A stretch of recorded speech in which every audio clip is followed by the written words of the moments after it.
and it is opening day of ginseng season. It's going to be an awesome time. I was actually walking around looking for this ginseng and lost my footing and rolled down the hill a little bit, and sure enough I landed right next to a patch of ginseng. So I think it's going to be my lucky day. So far I found a lot of two-prongers, but stick with me and I'm going to talk to you about the tips and tricks of finding ginseng.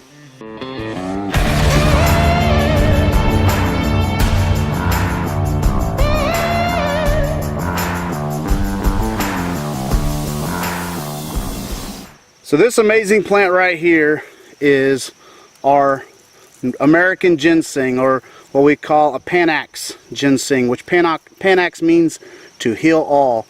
And it looks very similar to a plant that's growing right next to it called Virginia creeper. A lot of times this plant will get misidentified as ginseng, but ginseng is definitely a little more distinguishable.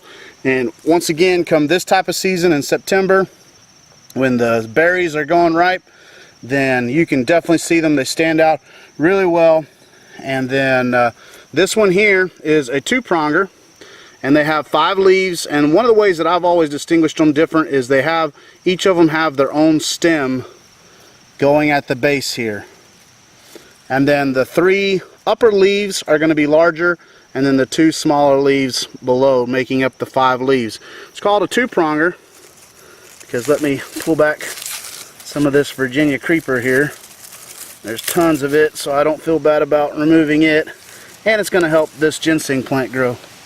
But you can see here it's got 2 prongs, 1, 2, and then the center stem is for the berries. This one here is probably everywhere from a 2 to 3 year old plant. We're needing about a 5-year-old plant, which is going to be our 3-prongers.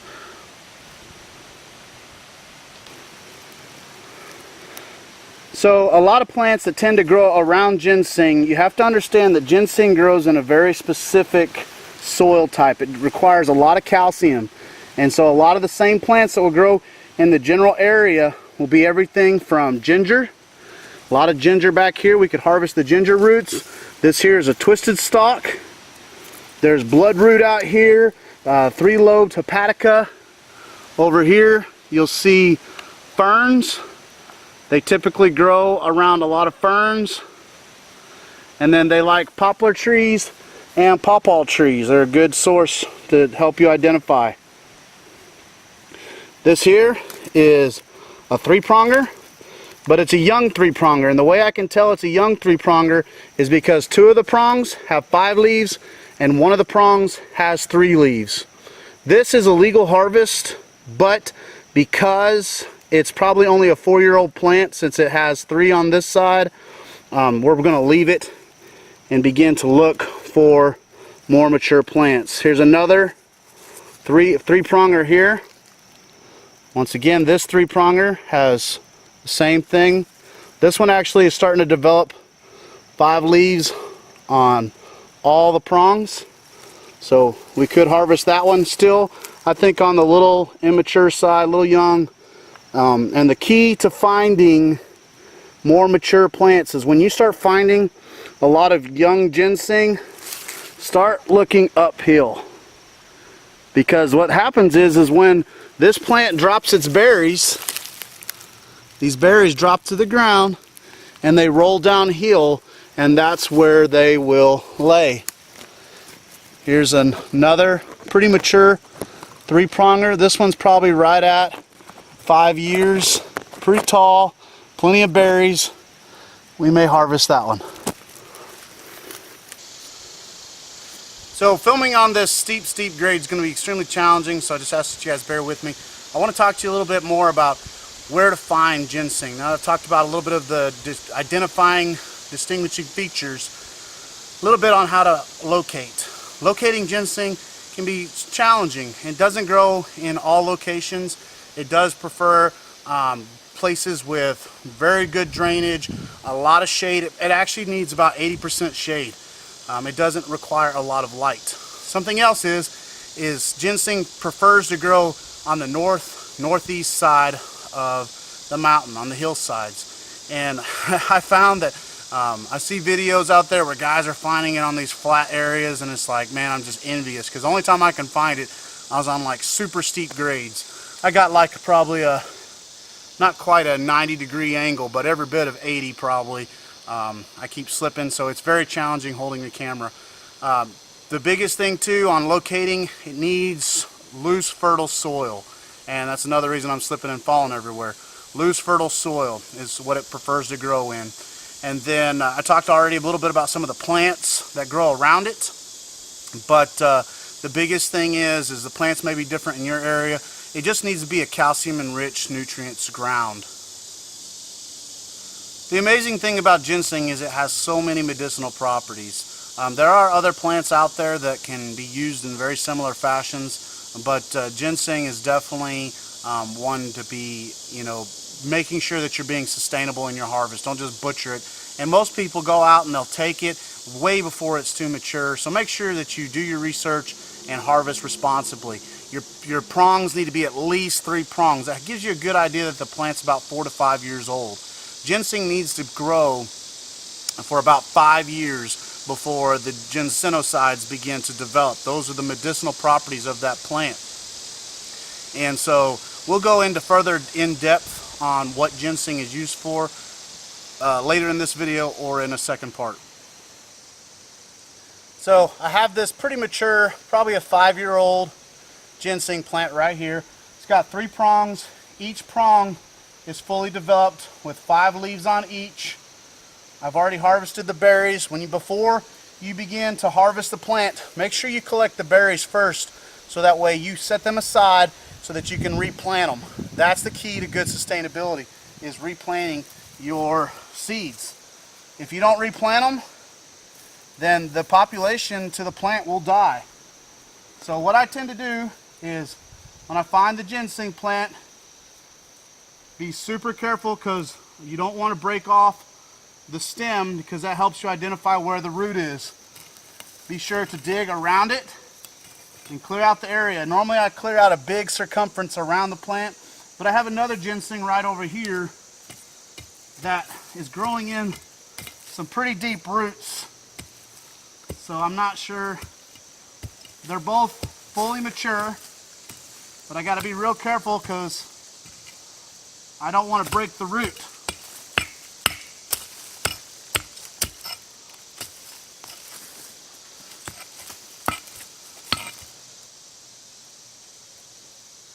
It's really important too, as you harvest ginseng, that you keep, I don't know the proper term for it.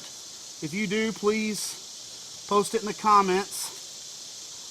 But there's a little section that attaches from the root to the stem, and that helps you age it.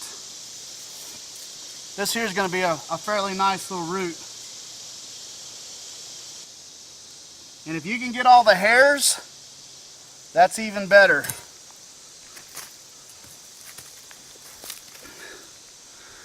You want to keep this section right here intact. So when you break it off above that. So that is all intact. That helps you age it. So we're going to put this in our pack.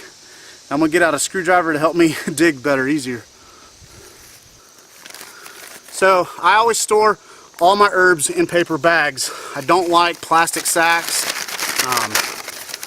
especially if you're harvesting leaves. Roots aren't so much a problem, but definitely want to make sure you get your leaves in paper sacks. And speaking of leaves, people don't realize it, but a mature ginseng plant, when the leaves are still green, it's not going to have as much of the medicinal properties in the leaves as it does in the root, but you definitely should harvest the leaves as well.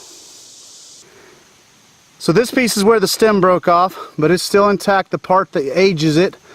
And then you got one little piece here, a piece here, and a big piece growing up underneath this root, which is what I'm struggling to get. So let's see if we can make any progress here without damaging the root.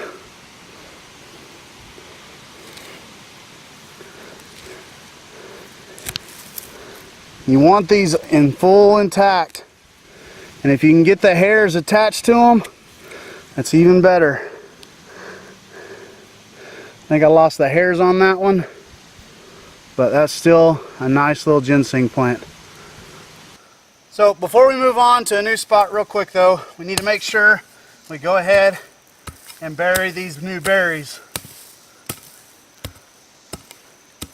I kind of disturbed the ground pretty good right here. This is where I've been walking back and forth on this super steep terrain.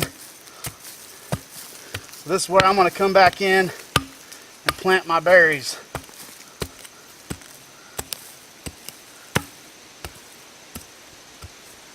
So creating a little flat spot here so they don't get washed downhill any further. Now I'm going to take all my little berries I set aside.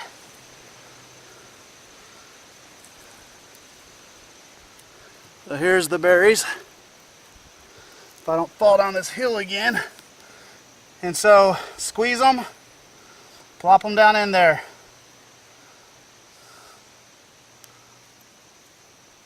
It takes about 2 years before these will pop back up because they need to go through 2 winters. And they need to be buried, like I said, about 6 inches apart and then about 2 inches deep. And this is key to ginseng sustainability. If you don't do this, there won't be any ginseng to come back to in the future. So it's extremely important that you harvest responsibly and you take care of this amazing herb. And what I do after that is I'll just pull down some of the excess debris above to kind of help protect it from birds and other animals. So let's find some more ginseng. So I didn't get on near as much ginseng as I had hoped. A lot of the patches that I found were just way too steep to get the camera around. But I did find quite a bit of ginseng. Most of it was, you know, 2-prong, 4 to 5 year and younger. And I was really looking for mature 3-prong plants. So I found, you know, about 5 or 6 here. 1, 2, 3, 4. Looks like I harvested 5. A few things you need to keep in mind. I don't harvest ginseng for commercial use. I harvest just enough for personal use. I don't sell it. And I think it's important that to have a sustainability of this plant that we harvest it responsibly. Always, always, always replant the seeds. I cannot emphasize that enough. That's the only way that this species of plant is going to continue to carry on. Panax ginseng, its medicinal properties is called ginsenoside, and this plant will not produce the medicinal quality that you're looking for until it's 5 years or older. And so whenever you take your root and you know it's 5 years or older if it has 3 prongs, with each prong being mature having 5 leaves. If 2 prongs have 5 leaves and one only has 3, then it means it's probably a 4-year-old plant. Give it another year. But you can count the number of growth rings here at the top of the root to help you identify how old the root is. So several of these are 7, 8 years old, and a couple of them are 5 or 6. And so the great thing about this plant medicinally though is that it is an adaptogen. It'll help your body deal and cope with stress. It's also a digestive and immune system support. It's going to help support your immune system, help keep you healthy, help keep you strong, and then it's also an energy booster. That's the primary reason people take it. You'll find it in energy drinks. It's just a nice vitalizing tonic that will help you. The last thing I want to talk about real quick is how to store and dry. The biggest thing I like to do is just rinse them off with some cool water, take a soft bristled toothbrush and brush off any of the excess dirt. And then I'll usually just stick them in a cardboard box and put a fan on them to air them out and dry them out. An aerated, cool, dark place that's dry is so important to making sure that you preserve your herbs properly. Well guys, thanks for checking out another episode, and I appreciate you. Hope you have the best of luck finding ginseng. Once again, get permission before you go out, and don't be trespassing. This crap will get you shot. This crap will get you killed, especially if you're in the Appalachians. Here in the Ozarks, I don't think it's as sought after, but it's definitely a viable herb here in the Ozark Mountains that I think is extremely important. And you say, this isn't self-reliance related. It really is. Being able to treat yourself medically and be able to harvest the herbs that are in your area are an important, vital aspect to self-reliance. So I encourage you guys to make plant identification part of your routine when it comes to developing your skill set. So once again, harvest responsibly. Make sure you replant the seeds, and then be sure that you always are respectful of your surroundings and nature. So thanks again. I appreciate you. Please be sure to share, subscribe, and until next time, I encourage you to keep it practical, primitive, and prepared.